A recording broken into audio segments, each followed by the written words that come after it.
లైంగిక ఆరోపణలపై railway Koduru MLA Janasena నాయకుడు అరవ శ్రీధర్ స్పందించారు. ఫేక్ వీడియోలతో తనపై దుష్ప్రచారం చేస్తున్నారన్నారు. 6 నెలలుగా తనని వేధింపులకి గురి చేశారన్నారు అరవ శ్రీధర్. వేధింపులపై తన తల్లి పోలీసులకు కూడా కంప్లైంట్ చేశారంటూ క్లారిటీ ఇచ్చారు.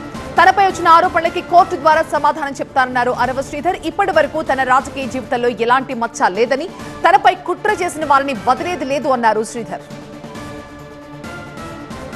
తప్పుడు ప్రచారం, అదేవిధంగా తప్పుడు ఫేక్ డీప్ వీడియోలు ప్రచారం చేస్తున్నారు.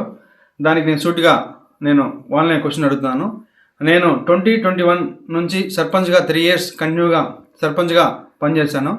సర్పంచ్గా పనిచేసేటప్పుడు నా విలేజ్లో కావచ్చు, లేకపోతే పక్క పంచాయతీలు కావచ్చు, మండలంలో కావచ్చు, ఏ రోజైనా శ్రీధర్ ఇలాంటి తప్పులు చేస్తాడు, శ్రీధర్ పలానా తప్పులు చేస్తాడు, తప్పుడు వ్యక్తి అని నిరూపించండి. ఈ 1.5 year నుంచి నేను చేసా అంటున్నారు కదా, నేను లాస్ట్ 6 months నుంచి నన్ను ఇట్లే హరాస్మెంట్ చేస్తూ ఉంటే మా అమ్మ వెళ్ళి పోయి పోలీస్ కంప్లైంట్ కూడా ఇచ్చింది.